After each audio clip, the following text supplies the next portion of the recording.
Hey, Sauce, Pixel here.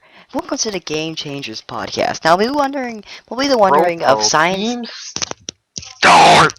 Anyway, I knew you were gonna want that too, and I decided I was actually about to go with Keemstar. Like, on what the spot. is up? Oh god, I was about to. I just like on the spot. I was like, you know what? I'm gonna have to do my own derpy intro. Yeah, like YOLO scrubs. And okay, yeah, welcome to the Game Changers podcast. And today we'll be talking about the wonders of Street Fighter. Man, come on, bro. Street Fighter is cool. You have Guile, like the manliest dude, one of the manliest dudes in gaming. He has no eyebrows. Now you're a man, the man. Oh Oh god, jeez. my Anyway. throat, my god. Yes, like my pixelated companion was saying, we're going to be talking about the world of Street Fighter from its origins and roots to its state of affairs now in 2016. All Or right, if you're like listening to okay, this in the future, whatever year it may be. 2070.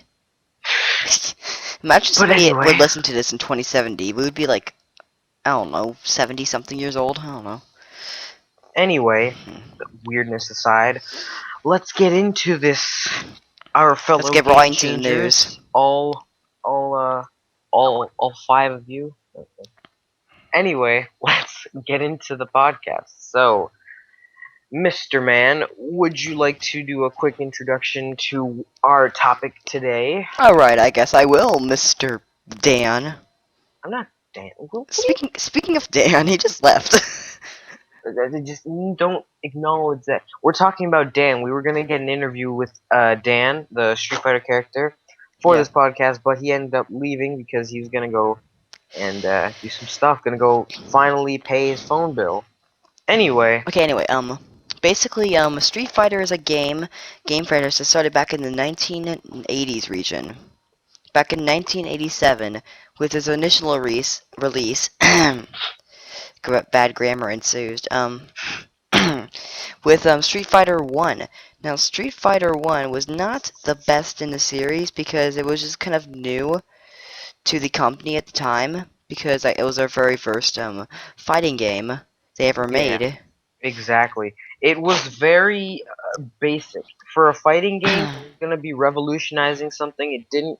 The NES controller and how the game played just did not suit anything at all because, I mean, really, you only have two buttons and a D-pad. And I'm not trying to dog the NES here, but it's kind of limited with buttons, and they hadn't really, thought of a actual combo system for the game, and not to mention it was just all around in a meh game. It controlled kind of sloppily and wasn't the greatest. So But you gotta also say that it wasn't just for consoles. It started off as an arcade game.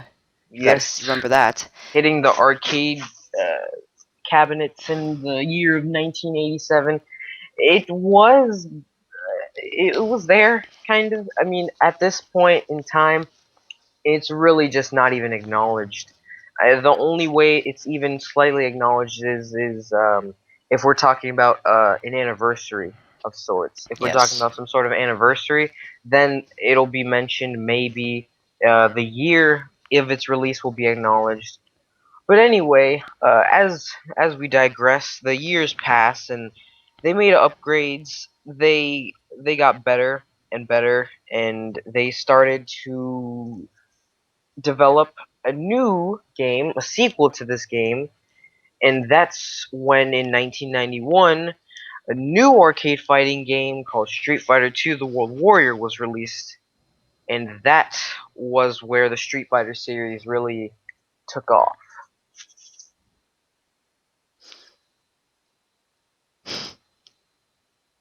Awkward silence, I guess. I know, right? I was expecting you to segue. Oh, No, I thought just you were gonna. I thought you were gonna say something. darn You it. like this game.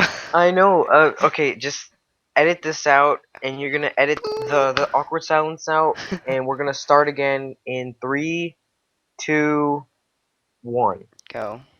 So as the Street Fighter 2 for the SNES was and for arcade systems obviously did much better, much, much, much better than Street Fighter, the first one, as it introduced new characters, a new combo system, definitely upgraded graphics, and a soundtrack that is still legendary to this day, as everyone is still talking about the Gal scene goes with everything meme, obviously.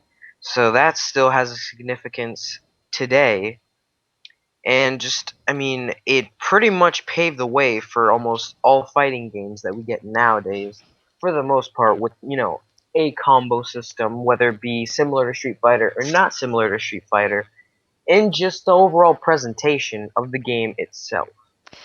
Yeah, then like 6 years later, they decided to pump out a third game called Street Fighter 3: The New Generation. The New Generation. Not before, though, not before the countless spin-offs upgrading Street Fighter 2, making it maybe faster, changing different soundtrack pieces, upgrading, enhancing the Correct. graphics, adding more characters. Then, as you said, years later, Street Street Fighter Fighter: 3: The The New New Generation Generation came. was released It for was arcades basically and the Dreamcast. the game was basically kind of like a fill-in because it didn't really offer anything new to the table. All it really was just kind of like a game just satisfy the New Generation was actually kind of a stand-in game for like the for like Street Fighter universe because like they wanted to keep their fans satisfied because it was only released in the arcade game, Dreamcast, and PlayStation 2. Exactly. This game really didn't have anything new to offer, as you had previously mentioned, other than maybe some new combos, a couple new characters. But to be honest, none of these things really stuck. Maybe some of the new combo systems, maybe a couple of the characters. But honestly, if you look back, I mean, we don't see Sean back, Ken's supposed disciple. I mean, I believe he did make an appearance in a small cameo appearance in Street Fighter V, but other than that, he's not been a playable character. We do not see any other characters. We do not see. I mean, there's a couple of different characters that we don't see. We did see Hugo recently, which I personally don't like very Yeah. much, and I believe we're going to see Alex soon.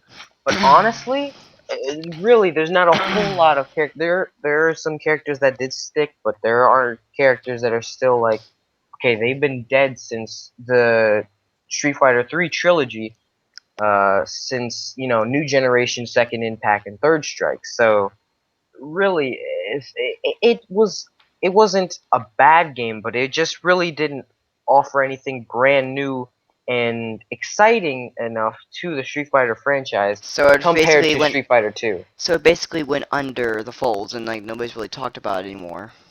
There is still its cult following, but honestly, it's not exactly the most popular Street Fighter game in existence. No.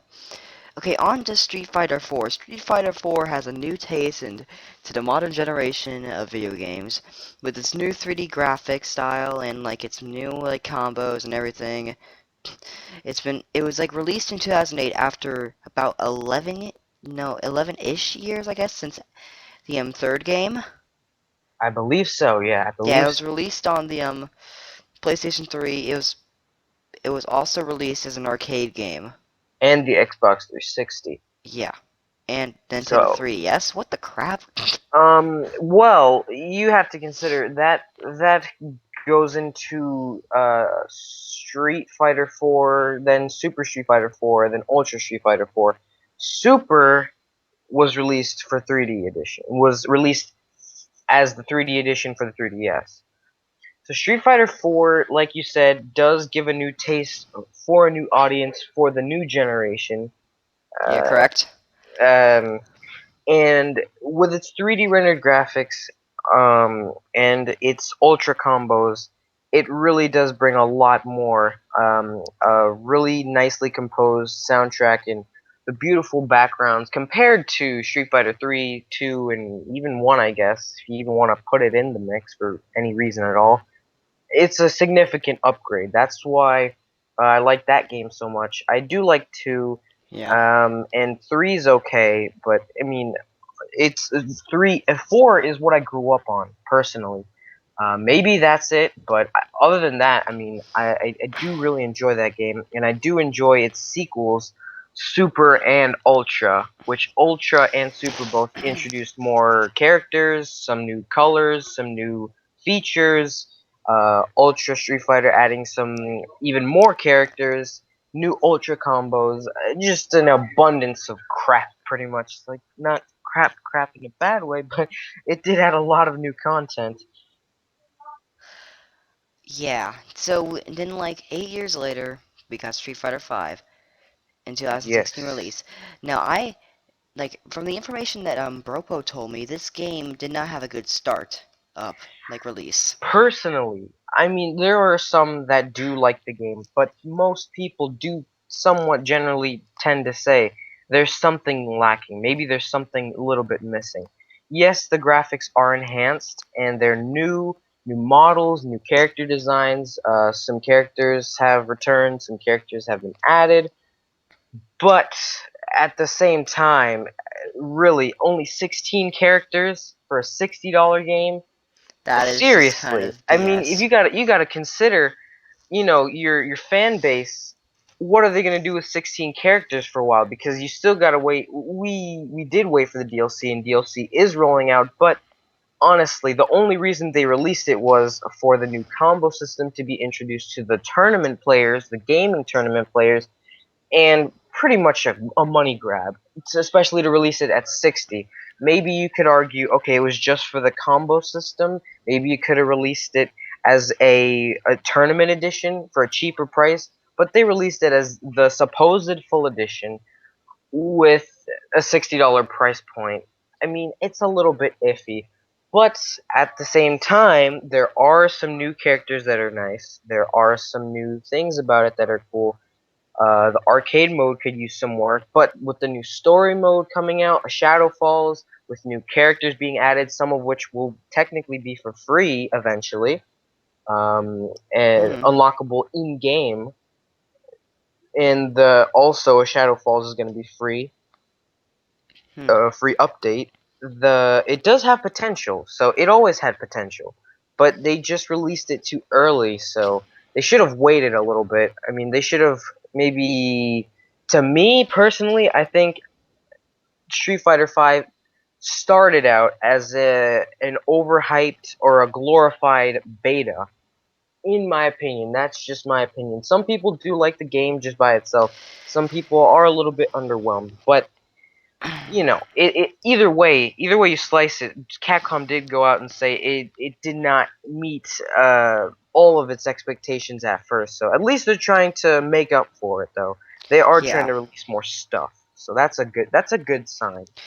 Alright, that's the end of this I podcast today. also, if anyone's hearing from my channel, thank you guys quickly for the 70 plus subscribers. I do really appreciate that. But that's just me. Now, my pixelated partner in crime, Yay. would you like to discuss what's going on with your channel? Alright, now I've been starting to do a lot more like gaming related videos because like I'm starting to actually like get a more bigger interest into gaming. Yeah. Now like my most recent videos were like a Slender Fortress thing, but it was like a funny moments thing Mhm. because like I thought it was like some funny footage and I thought like it would be really fun to put on the main channel. And also my most recent video actually was a parody of Villager News, the Oh gosh, hit animation off of Element Animation. that was a thing. That was awesome. Yes, I actually put a lot of effort into it. Me and my great friend Dan Zorak. He was actually in the call listening to the first 2 minutes of this podcast. Um, That was fun. yeah, but then he left because that's why we Raisins. referenced. Yeah, yeah. He played the villager. I played the cameraman. We were. It was really fun. Like I had like some really fun edits and like really fun commercials. Yeah, I really want you guys to check that out. And also, yeah, please subscribe to Bropo and please subscribe to me because I'm getting lonely over here. Also, congrats, man. You're almost at the big 50. the big 50, man. Woo! Just need 3 more. Huey Huey. So yeah, thank you guys for watching, listening to this podcast. I mean, I need to get official. Anyway, All right. Catch you guys later. see ya. Peace. Peace.